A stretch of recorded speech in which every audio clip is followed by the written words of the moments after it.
ரோகிணி என்ற பெண்மனை மட்டும் அன்பு மிக்க இருக்கிறான். மற்ற பெண்கள்லாம் வருத்தப்படுறாங்க. சரி, தன்னுடைய தந்தைக்கிட்ட போய் தக்கன்கிட்ட போய் முறையிடுறாங்க, இது மாதிரி எங்ககிட்டலாம் அன்பாக இருக்க மாட்டாரு அப்படின்னு. அப்போ உடனே என்ன பண்ணுறா தக்கன்னு, நீ ஒரு கலையாக தேய்ந்து போக அப்படின்னு சாபம் விடுறாரு. அந்த ஒரு கலை அப்போது நம்ம அமாவாசைக்கு ஒன்றுமே இல்லைன்னு ஒரு கலை இருக்குது சரிங்களா, ஒரே ஒரு பிறை இருக்குது. அது அந்த ஒரு பிறை தான் வந்து நம்மளுக்கு மூன்றாம் பிறைன்றோம்.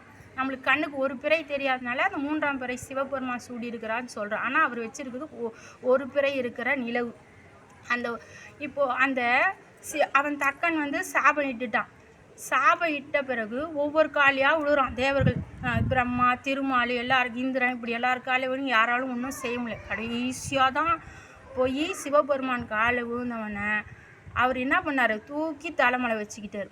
யார் தொழுவார் துயராயின தீர்தல் அவர் தொழிலே. நீங்கள் போய் இறைவனை வணங்கிட்டா அவர் காப்பாற்ற வேண்டியது அவருடைய பொறுப்பு, வணங்க வேண்டியது நம்ம பொறுப்பு. அவர் நல்லவனா கெட்டவனெல்லாம் பார்க்க, நீ வணங்கினியா கெட்டவனாக இருந்தாலும், ஏன்னா எல்லா பெண்களையும் சமமாக அன்பு செலுத்தியிருக்கணும். அவன் செஞ்சது தப்பு, ஆனால் தப்பு செஞ்சாலும் அவன் இறைவனை வணங்கினா இறைவன் அவனை காப்பாற்றியே ஆகணும். தூக்கி தலைமலை வச்ச ஒரே தலைவன் நம்மளுடைய சிவபெருமான். தொண்டன் உலகத்தில் இருக்கிற தலைவன்லாம் தன்னுடைய தொண்டன் காலில் விழுந்தா அவன் கடைசி வரைக்கும் தொண்டனாகவே இருக்கணும்னு நினைப்பான். ஆனால் சிவபெருமான் தொண்டனையும் தலைவனை ஆக்குவான். அதுதான் இறைவனுடைய பெருமை.